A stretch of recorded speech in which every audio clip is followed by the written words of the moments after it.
ఈరోజు తిరుమల తిరుపతి దేవస్థానంలో ఏదైతే జరిగిందో అది చాలా బాధాకరమైన విషయం.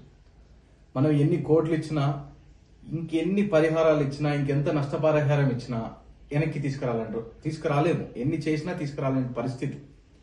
ఈ పరిస్థితికి కారకులు ఎవరు?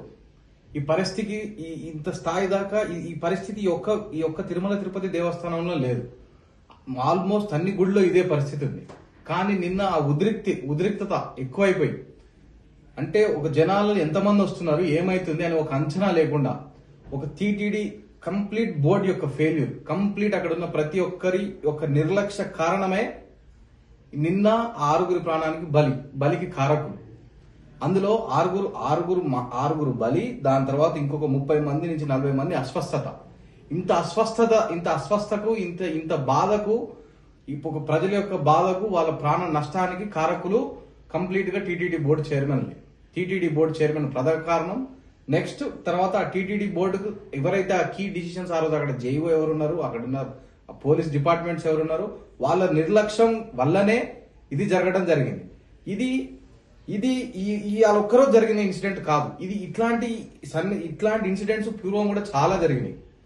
ప్లస్ ఇంత ఇన్సిడెంట్ జరిగి నిన్న ఒక 6-7 చనిపోయి వాళ్ళ ప్రాణాలు వదిలి వాళ్ళు హాస్పిటల్లో చుట్టూ తిరుగుతుంటూ 30 మంది హాస్పిటల్ అడ్మిట్ అయ్యి ఒక రాష్ట్రం మొత్తం ఒక భయంకరమైన ఒక వాతావరణంలో ఉంటే ఈ రోజు పొద్దున టీటీడీకి ఎంత దరిద్రంగా వ్యవహరించిందంటే కనీసం వాళ్ళకి మనసు కూడా లేదు. వాళ్ళని ఇప్పుడు మనాన్న తప్పులేదు ఆ ఉద్దేశం. పొద్దున 5 గంటలకు 6 గంటలకు వీవీఐపీలకు దర్శనాలు 4 సెక్యూరిటీలు ఇప్పించి దర్శనాలు ఇప్పించాడు. అక్కడ వచ్చిన లక్షలాది భక్తులను వదిలేసి ఈ వచ్చిన 100 మందికి 200 మందికి వీవీఐపీలకు ఇంత సెక్యూరిటీలు ఇచ్చి వీళ్ళ ఫోకస్ వీళ్ళ దృష్టి అంతా ఇక్కడ ఉంటే వాళ్ళ పరిస్థితి ఏంది? సరే, నార్మల్గా అయింది, నార్మల్ ఇన్సిడెంట్ ఉంది, అంత బాగుంటే ఓకే. ఇప్పుడు ఇంత ఇన్సిడెంట్ అయ్యి 6 చనిపోయారంటే కూడా నువ్వు వీఐపీ బ్రేక్ దర్శనాలు ఆపలేవు. నీ ఫోకస్ ఎక్కడుంది? ఇప్పుడు ఈ 1,00,000 మంది వచ్చి వాళ్ళు ఎంత ఇబ్బంది పడుతున్నారంటే అంత ఇబ్బంది. నీ టోకెన్ సిస్టమ్ ఏంది, నీ బిహేవియర్ ఏంది? ఇంత టెక్నాలజీలో, ఇంత వ్యవస్థలో నువ్వు తలుసుకుంటే, బోర్డు తలుసుకుంటే, లేకపోతే ఆ టీటీడీకి ఎవరైతే రెస్పాన్సిబుల్ పర్సన్స్ ఉంటారో ఆ బోర్డు వాళ్ళు నిజంగా డిసైడ్ అయితే, అక్కడ ఆఫీసర్లు డిసైడ్ అయితే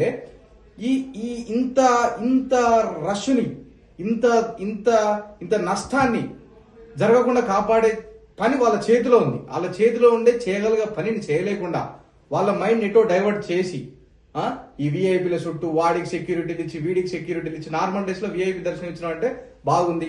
ఇవాళ ఇంత రష్ ఉంది, ఇంతమంది 6 ప్రాణాలు పోయినాక కూడా నీకు ఈ వీఐపీ దర్శనాలు ఎందుకు? దీనికి బాధ్యత ఎవరిది?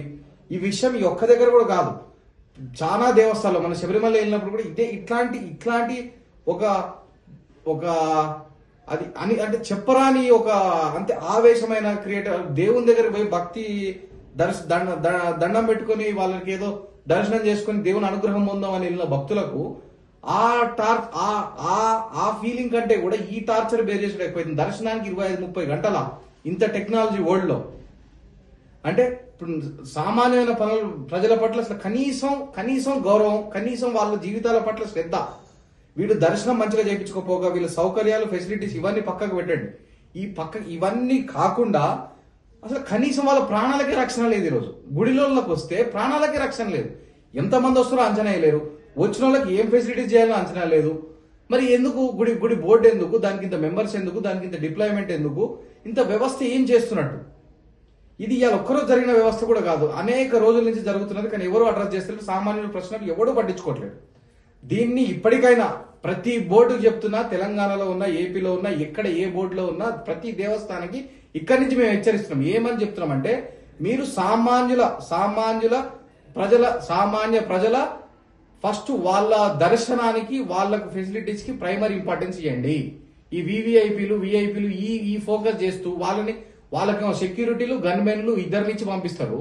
ఇక్కడ వీడు సామాన్యులేమో కనీసం దర్శనం చేసుకుని 25 గంటలు 30 గంటలు లైన్లో పడితే మళ్ళీ తొక్కిసలాట, ఏదో అన్ఎక్స్పెక్టెడ్ క్లైమేట్, ఇంత ఇబ్బంది పడాల్సిన అవసరం లేదు. ఇప్పటి నుంచి ప్రతి బోర్డు మెంబర్కి నేను జరిగింది ఎట్లయినా మనం తీర్చుకోలేము, తీసుకురాలేము. మీరు 100 కోట్లు ఇచ్చినా ఆ ప్రాణాన్ని రేపు పొద్దున పట్టుకురాలేదు, ఏం చేసినా అది పట్టుకురాలేని పరిస్థితి. కానీ ఇప్పటికైనా మీరు మేలుకొని ప్రతి బోర్డు మెంబర్స్ కి చెప్తున్నా, ప్రతి దేవస్థానం, ఒకటి తిరుపతి అనే కాదు, శబరిమల అనే కాదు, ఇంకోటి కాదు, ఎక్కడైతే పేరుగాంచిన దేవస్థానంలో ప్రతి దగ్గర రష్ ఎక్కువ అవుతున్నది, ఎందుకంటే భక్తుల రద్దీ పెరుగుతున్నది. అందరూ టువర్డ్స్ దర్శనానికి వచ్చే స్ట్రెంత్ ప్రతి సంవత్సరం పెరుగుతున్నది. దానికి అనుకూలంగా ఫెసిలిటీస్ పెంచండి, దానికి అనుకూలంగా ఫోకస్ వాళ్ళకి ఇంతసేపు తక్కువ టైంలో దర్శనం అయ్యే వెసులుబాటు చేయండి. 25 గంటలు 30 గంటలు కూర్చొని వాళ్ళు కనీసం వాళ్ళు స్నానాలు కానీ వాళ్ళ వేరే పనులు కానీ చేసుకోలేని పరిస్థితిలో 30 గంటలు ఉంటాడు, విఐపి వస్తాడు 2 నిమిషాల్లో దర్శనం చేసి పంపిస్తున్నారు. అంటే ఇప్పుడు ఈ ఫోకస్ అంతా ఎక్కడుంది? ఇంత టెక్నాలజీ వేరియేషన్ వచ్చింది, ఇప్పటికన్నా మార్చుకోండి. ప్రతి బోర్డు మెంబర్ని ఇక్కడి నుంచి ప్రతి దేవస్థానం బోర్డుకి ఇక్కడి నుంచి ఇది ఒక హెచ్చరికగా మార్చుకోండి. ఇది ఒక హెచ్చరిక.